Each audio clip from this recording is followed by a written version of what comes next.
तुम्हारी इस नौकरी ने तो हमें खाना बदोश बना कर रख दिया है। हर 3-4 साल बाद उठाओ सामान और चल दो दूसरी जगह। ये भी कोई ज़िंदगी है? सीमा सामान खोलते हुए बोली। अरे भाई, अब काम ही ऐसा है तो क्या करें। और ये कोई नई बात तो रही नहीं तुम्हारे लिए जो इतना बिगड़ रही हो तुम, रवि ने कहा। आप तो रहने ही दो, खुद तो कल चले जाओगे ऑफिस। मैं अकेले सारा सामान सेट नहीं कर सकती। इसकी फिक्र ना करो तुम, मैंने पहले ही सारी बात कर ली है। आज सोसाइटी वाले 2 लोग को भेज देंगे, बस तुम्हें बताती जाना, वो सारा सामान खुद लगा देंगे। अब ज़रा इस बात पर चाय तो पिला दो, रवि ने हंसते हुए कहा। वो तो ठीक है, आपको तो पता है ना कि बच्चों के हॉस्टल जाने के बाद मैं कितनी अकेली हो गई थी। वो तो मेरा फ्रेंड सर्कल इतना अच्छा था वहाँ, जो उन्होंने मुझे उनकी कमी महसूस नहीं होने दी। ओह हो तो मैडम जी को ज़्यादा परेशानी अपनी फ्रेंड से दूर जाने की हो रही है। फिक्र ना करो सीमा, यहाँ भी देखना तुम कैसे झट से अपने ढेर सारे दोस्त बना लोगी, क्योंकि बातें करने में तो तुम उस्ताद हो। रवि ने चुटकी लेते हुए कहा। रहने दो, आप हर बात को यूं ही हंसी में टाल देते हो। काम वाली बाई कहाँ से आएगी? हो जाएगा मेरी जान, इतनी परेशान क्यों होती हो? आज ही तो आए हैं, तुम आस-पास बात करना, मैं नीचे इस बारे में बात करता हूँ। तभी डोरबेल बजी है, लगता है मजदूर आ गए हैं। रवि दरवाज़ा खोलते हुए बोला। नमस्ते भाई साहब, मैं आपके सामने वाले फ्लैट में रहती हूँ। सुबह आप लोगों को आते हुए देखा तो मिलने चली आई। आइए ना, अंदर आइए। चाय की चुस्कियों के साथ एक दूसरे के परिचय का आदान प्रदान हुआ। रमा सीमा की ही हम उम्र थी, इसलिए दोनों जल्दी ही घुल मिल गई। चलते हुए रमा ने उन्हें लंच के लिए इनवाइट किया तो सीमा ने कहा, अरे नहीं, आप परेशान ना हो, हम मैनेज कर लेंगे।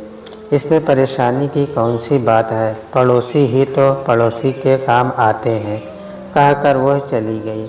लंच करते हुए सीमा ने रमा से काम वाली बाई का जिक्र किया तो वह झट से बोली, अरे मेरी काम वाली है ना, उससे मिलवा दूंगी तुम्हें। इस फ्लैट में ही वह पहले काम करती थी। उन लोगों के जाने के बाद उसे भी एक काम और चाहिए था। अब तुम दोनों की ही समस्या हल हो गई, कल सुबह लाती हूँ उसे। सच, रमा से मिलकर थोड़ा मन लगने लगा था उसका। कितनी मिलनसार है रमा। अगले दिन रवि के जाने के बाद रमा ने कामवाली के साथ दस्तक दी। सीमा, ये राधा कल बताया था इसके बारे में। राधा को देखते ही सीमा कुछ चौंक सी गई। उसने देखा राधा भी उससे नज़रें चुरा रही थी। सीमा, मैं अब चलूँ?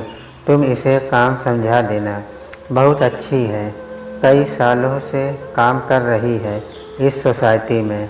चाय तो पीकर जाओ। नहीं, अभी थोड़ा जल्दी में हूँ, कहकर रमा चली गई। अब सीमा और राधा ही थे वहाँ। सीमा राधा की ओर देखते हुए बोली, तुम रज्जो हो ना? नहीं दीदी, मेरा नाम तो राधा है, शायद गलतफहमी हुई है आपको, कहा वह अपने काम में लग गई। एक बार तो सीमा को भी लगा कि हो सकता है उसे धोखा हुआ हो, लेकिन काम करते हुए जब उसने गौर से राधा को देखा तो उसे पूरा विश्वास हो गया कि ये रज्जो ही है। सीमा समझ तो गई थी कि वह क्यों अपनी पहचान छुपा रही है, किंतु उससे अभी कुछ पूछना जल्दबाजी होगी, इसलिए वो चुप रही। रज्जो भी जल्दी से काम कर वहाँ से ऐसे निकल गई कि उसकी चोरी पकड़ी न जाए। रज्जो चली तो गई, लेकिन सीमा के भीतर उथल पुथल मचा गई। वर्षों पुरानी घटना जो अतीत के पन्नों में दब गई थी, वह अचानक ऐसे सामने आएगी, यह उसने कभी सोचा भी न था। गांव वालों की नज़रों में तो रज्जो कब की मर चुकी थी, किंतु यह तो जिंदा है। विश्वास नहीं होता, इस नादान लड़की के कारण 3 मासूम लोग असमय ही काल के ग्रास बन गए थे। यह सोच वह फिर से सिहर उठी, लेकिन चाचा चाची ने इतना बड़ा झूठ क्यों बोला? इन सारे सवालों के जवाब तो रज्जो के पास ही थे। शाम को रमा जब उससे मिलने आई तो उसने रज्जो के काम के बारे में पूछा। हाँ, काम तो बढ़िया करती है। ये यहाँ कब से काम करती है? सीमा ने पूछा। ठीक से तो मुझे भी नहीं पता, सुना है 10-15 साल हो गए इसे यहाँ काम करते हुए। बड़ी भली औरत है, पर किस्मत की मारी हुई है। क्या मतलब? ज़्यादा बातें तो वे करती नहीं। सोसाइटी के गार्ड के गांव की है, उसी ने थोड़ा बहुत बताया है इसके बारे में। इसका आदमी खूब नशा करता था, नशे में इससे मारपीट करता। एक बार तो उसने इसे जान से मारने की कोशिश भी की थी। ज़्यादा नशे के कारण उसकी मौत हो गई। एक ही बेटी है इसकी। सुनकर धक्का लगा सीमा को। इस अभागी लड़की के जीवन में इतना कुछ हो गया और किसी को कुछ पता नहीं। दूसरे ही पल सीमा उसकी करतूतों पर गुस्सा भी आया। अपनी बर्बादी के बीज भी तो इसने खुद ही बोए थे। सीमा को पुरानी बातें याद आने लगी। रज्जो उसके ही गांव की थी। रजनी नाम था इसका। सब इसे रज्जो कहते थे। रज्जो के परिवार में उसके अलावा माता पिता व भाई था। पिता सब्जी का ठेला लगाते थे और माँ कस्बे स्कूल में आया का काम करती थी। माँ बाप पूरा दिन बाहर रहते तो दोनों भाई बहन अपनी मस्ती में सारा दिन इधर उधर घूमते। मन करता तो स्कूल जाते, वरना नहीं। रज्जो की माँ अक्सर उन्हें पढ़ने के लिए डांटती थी। कई बार उसने भी समझाया था उसे, लेकिन हर बार वह यह कहते हुए भाग जाती कि उसे अच्छा नहीं लगता स्कूल जाना। 6वीं 7वीं के बाद ही पढ़ाई छोड़ दी थी इसने। वैसे भी उस समय गांव में लड़कियों की पढ़ाई पर इतना ध्यान नहीं दिया जाता था। सीमा के पिता पढ़े लिखे थे तो घर का माहौल कुछ अच्छा था। पढ़ाई छोड़ने के बाद रज्जो ने सिलाई का कढ़ाई सीखनी शुरू कर दी थी। उसका भाई भी छोटा मोटा काम करने लगा था। उसके पिता ने बेटे की शादी ये सोचकर जल्दी कर दी कि बहू आने के से रज्जो की माँ को घर के कामों में सहारा मिलेगा और रज्जो को दिन भर अकेले नहीं रहना पड़ेगा। लेकिन इंसान जो सोचता है वह पूरा हो जाए, ऐसी गरीबों की किस्मत कहाँ। नई बहू ने आते ही घर में कलेश शुरू कर दिया। जिस घर से कभी एक आवाज़ बाहर न आती थी, वहाँ रोज़ झगड़े होने लगे। 1-1.5 साल बाद ही बेटा बहू अपना सामान व हिस्सा ले अलग रहने चले गए। रज्जो के माँ बाप की जमा पूंजी तो बेटे की शादी में ही खर्च हो गई थी। अब आय का साधन करने के लिए अपने 2 कमरे में से एक कमरा किराए पर दे दिया। किराएदार 25-26 साल का नौजवान था। आस पड़ोस वाले ने थोड़ा घूमा फिरा कर इस बारे में कहा भी, लेकिन उन्होंने किसी की बात पर कान न धरे। लंबा सांवला सा वह युवक अब उस परिवार का बेटा ही बन गया था। रज्जो भी तो उसे भैया ही कहती थी। एक दो बार आते जाते देखा था उसे।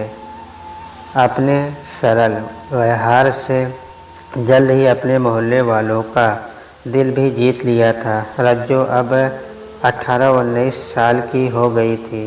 उम्र के साथ साथ उसका रंग रूप और भी निखर आया था। इसी खूबसूरती को लेकर एक बहुत अच्छा रिश्ता उसके लिए आया था। चाचा जी ने भी झट से हाँ कर दी।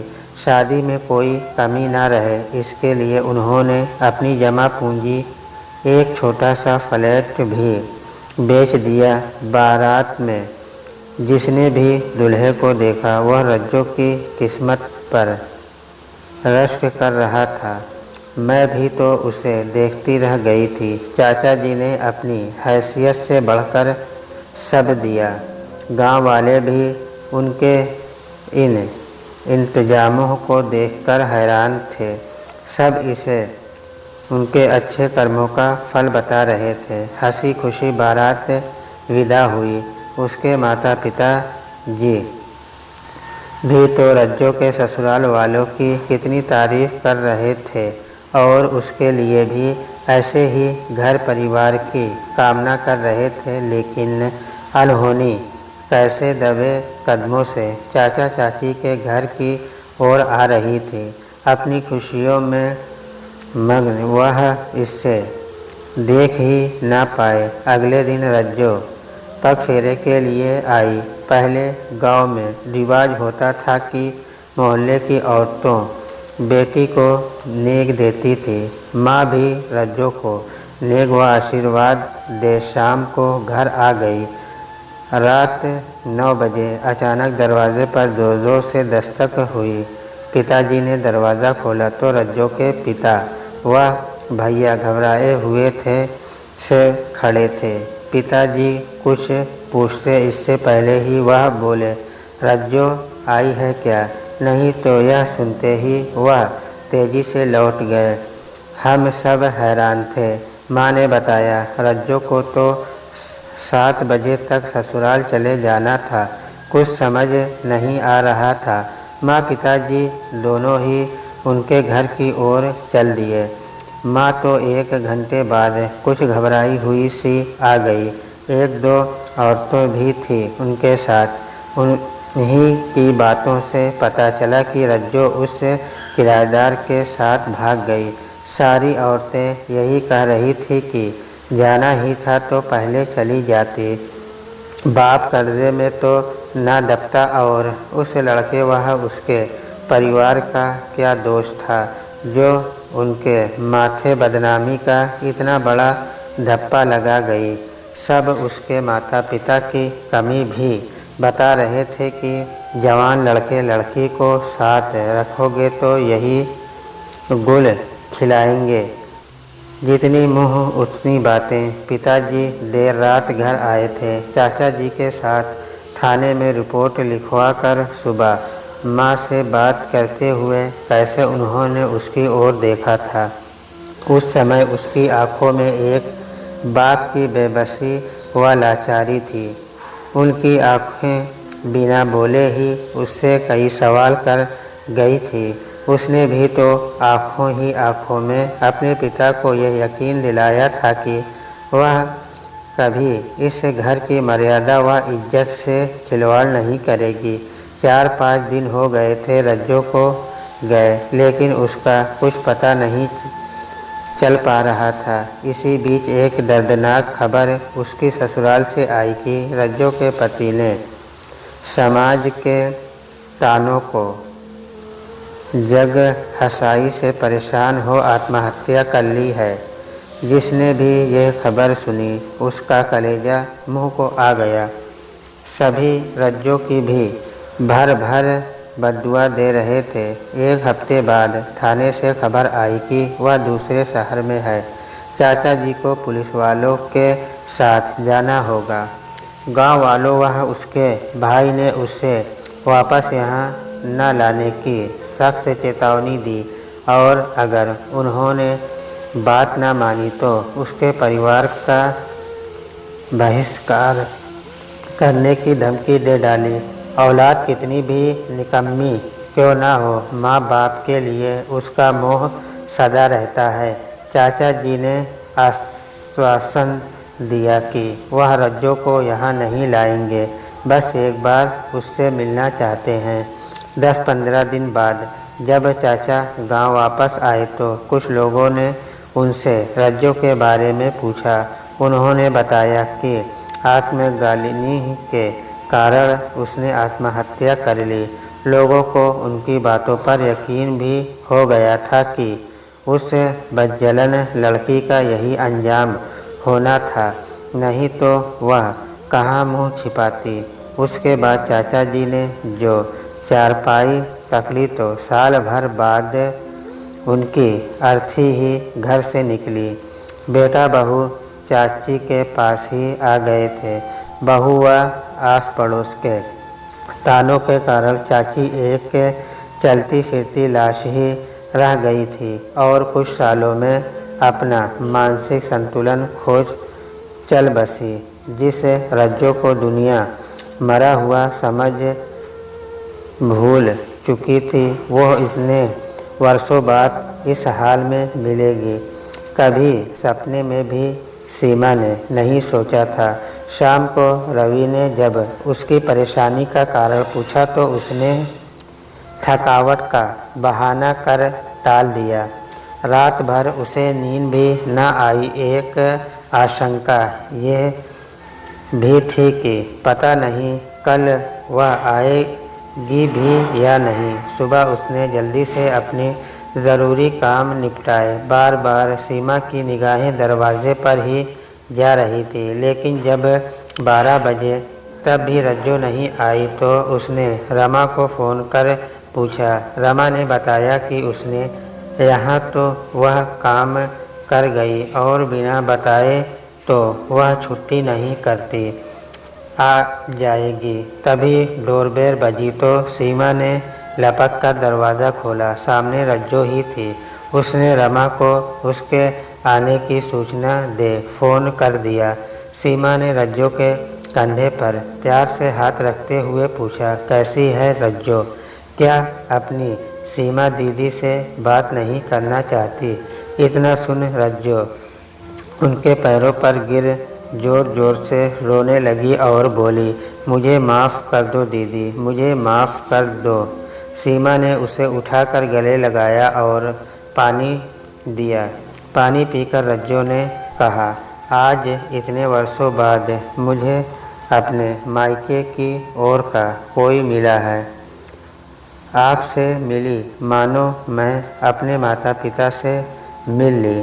मैं कल ही आपसे बात करना चाहती थी, पर यह सोचकर चुप हो गई कि आप मुझे धुतकार न दो। लेकिन दीदी, आज मैं निश्चय कर आई थी कि आपसे ज़रूर बात करूंगी, क्योंकि अगर आज भी मैं चुप रही तो मेरी आत्मा कभी मुझे माफ़ न करेगी। इसलिए सब जगह के काम निपटा कर फिर यहाँ आई हूँ। हाँ रज्जो, नाराज़ तो मैं थी तुमसे। मैं ही क्या, पूरा गांव तुझे तेरी करनी पर धिक्कार रहा है, लेकिन तुझसे मिलते ही मेरे मन के सभी मैल धुल गए। रमा से तेरे बारे में बहुत कुछ सुन चुकी हूँ। मुझे तेरी भूल की बहुत सज़ा मिल चुकी है। हाँ दीदी, गलती तो मैंने इतनी बड़ी की है कि इस जन्म क्या कई जन्मों तक इसकी माफ़ी नहीं है। लेकिन क्या करूं दीदी, एक बार जो मेरे कदम बहके तो चाह कर भी मैं संभल ना सकी। हमारा वह किराएदार राजन शुरू से ही मुझे आकर्षित करता रहा था। माँ पिताजी भी उसे अपना बेटा समझने लगे थे। मैं भी उसे भाई ही कहती थी। लेकिन धीरे धीरे यह रिश्ता कैसे प्रेम में बदल गया, पता ही ना चला। मेरे बड़े भाई ने तो परिवार से नाता तोड़ दिया था। इससे माँ पिताजी अंदर से टूट ही गए थे। जब राजन ने उसकी जगह परिवार की जिम्मेदारी अपने ऊपर ली तो माँ पिताजी फिर से जी उठे। उसकी यह बात मुझे बहुत अच्छी लगी। धीरे धीरे हम दोनों में नज़दीकियाँ बढ़ने लगी। हमने साथ जीने मरने का फैसला कर लिया था। उसने मुझे ये आश्वासन भी दिया कि शादी के बाद वह माँ पिताजी की जिम्मेदारी भी उठाएगा। हम इसी इंतज़ार में थे कि माँ पिताजी से इस बारे में बात करें, किंतु उससे पहले ही उन्हें हमारे प्यार की भनक लग गई। दोनों ही इस पर बहुत नाराज़ हुए कि मैंने उनके विश्वास को तोड़ा है। हम दोनों ने उन्हें अपने प्यार का वास्ता दे खूब मनाया तो वह इस शर्त पर राज़ी हुए कि राजन उन्हें अपने माता पिता से मिलवाए।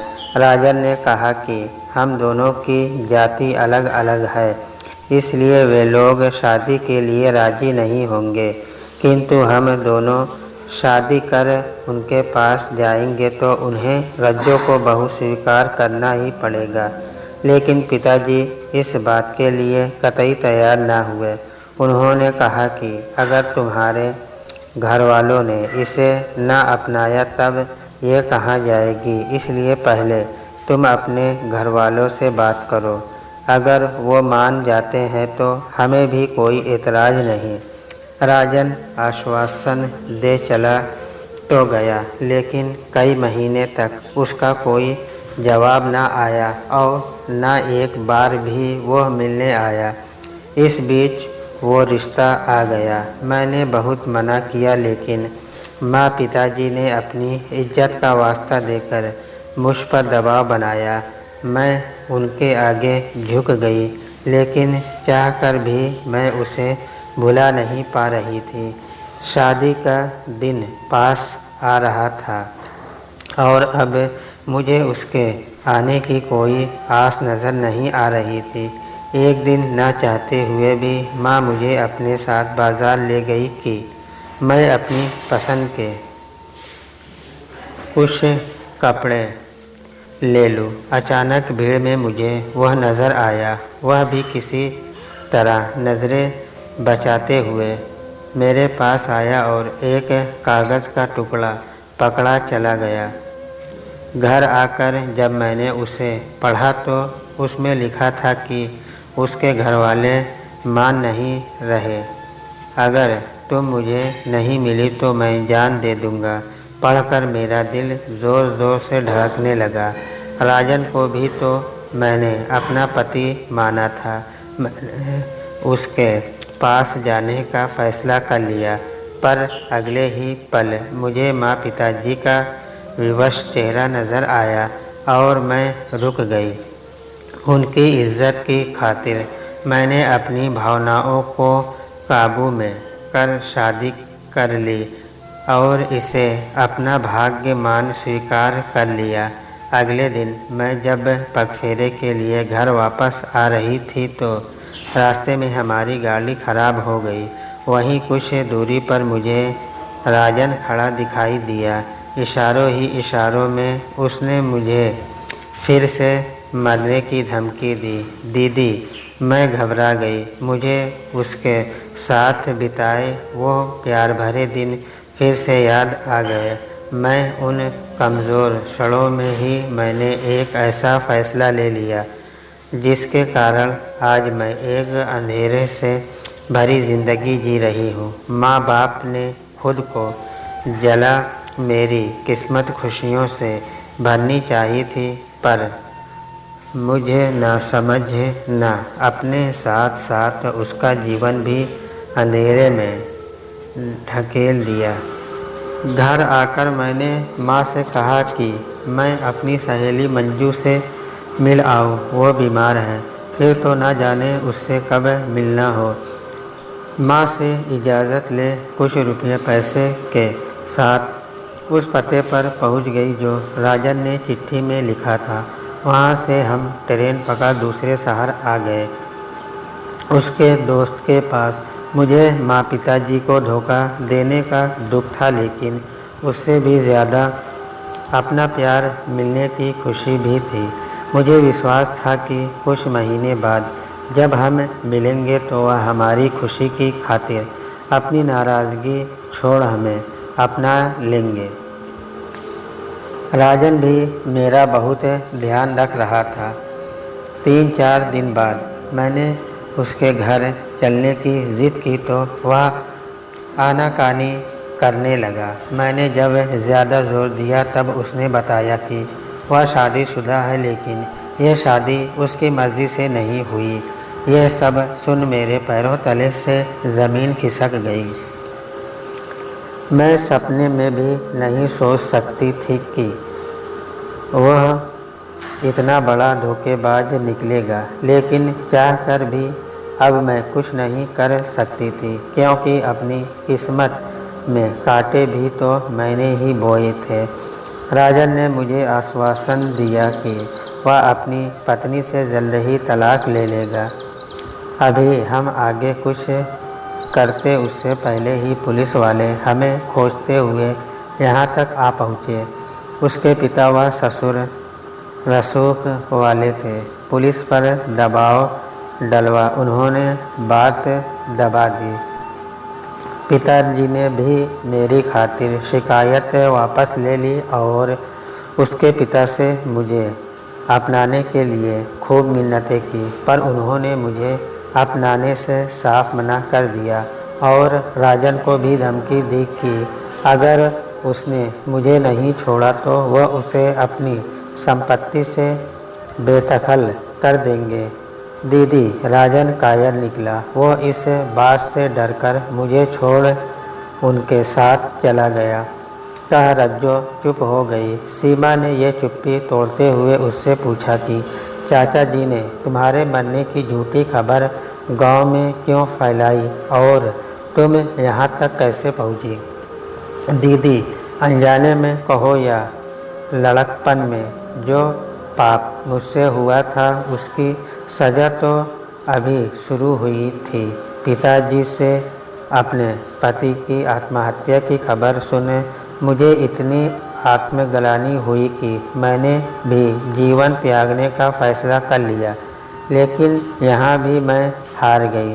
पिताजी ने समय रहते मुझे बचा लिया और गुस्से से बोले, तुम जीते जी तो हमें मार ही चुकी हो, अब जवान बेटी की लाश देखने का दर्द तो न दो। और उन्होंने वादा लिया कि अब मैं कभी ऐसा नहीं करूँगी। पिताजी मुझे गांव वालों के डर से वापस घर नहीं लाना चाहते थे, लेकिन मुझे कहाँ लेकर जाएं, ये उन्हें समझ नहीं आ रहा था। यहाँ माँ के स्कूल की एक बहन जी ने हमारी मदद की। उन्होंने माँ को कहा कि मुझे लेकर वह उनके गांव चली जाए। गांव में उनके पुश्तैनी मकान का जो चौकीदार है उसके बेटे से इसकी शादी कर दे। उन्होंने बताया कि वह बहुत भले लोग हैं और वह उन्हें वर्षों से जानती है। मैं दोबारा शादी नहीं करना चाहती थी, पर अब मैं किस मुँह से मना करती और जाती भी कहाँ, इसलिए पिताजी के साथ चली गई। पिताजी मेरी शादी करवा वापस से घर आ गए और मुझे हिदायत दी कि मैं कभी गांव न आऊं और न कभी फ़ोन करूं, नहीं तो इन लोगों को मेरी असलियत पता चल जाएगी। मैंने कई बार अपने पति को इस बारे में बताने की सोची, पर हिम्मत न जुटा सकी। घर में ससुर के अलावा जेठ जेठानी भी थे। शादी के बाद ही मुझे पता चला कि मेरे पति दुहाजू थे। उनकी पहली पत्नी बीमारी से चल बसी थी। वैसे तो वह ठीक ही थे, लेकिन काम धंधे से जी चुराते थे। जेठ जेठानी खर्चे के लिए कुछ कहते तो मेरे ससुर उनकी बात दबा देते। वे सारा दिन खाली इधर उधर घूमते। उनका गुस्सा मेरी जेठानी मुझ पर निकालती। सारा दिन मुझे घर के कामों में खटना पड़ता था और खाने के लिए भी वे मुझे बचा खुचा ही देती थी। 1 साल बाद ही मेरी गोद में बिटिया आ गई। खर्चे बढ़ गए थे। मैंने और ससुर ने भी अब इन्हें काम के लिए कहना शुरू कर दिया था। ससुर बीमार भी रहने लगे थे, लेकिन ये एक कान से सुनते और दूसरे से निकाल देते। इसी बीच बीमारी से मेरे ससुर चल बसे। अब तो जेठ जेठानी ने हमारा रहना और खाना पीना दूभर कर दिया। एक दिन तो झगड़ा इतना बढ़ा कि मेरे जेठ ने इन पर हाथ उठा दिया। इस बात से नाराज़ हो उन्होंने घर छोड़ दिया और मुझे यहाँ ले आए। यहाँ इनका एक दोस्त रहता था जो इसी सोसाइटी में गार्ड है। उसी ने इन्हें भी एक जगह नौकरी लगवा दी। दीदी, मुझे लगने लगा था कि अब मेरी ज़िंदगी पटरी पर आ जाएगी और शायद भगवान ने मुझे माफ़ कर दिया है। लेकिन खुशियाँ मेरी ज़िंदगी से शायद उसी दिन लूट गई थी जिस दिन मैंने अपने पिता की चौखट लांघी थी।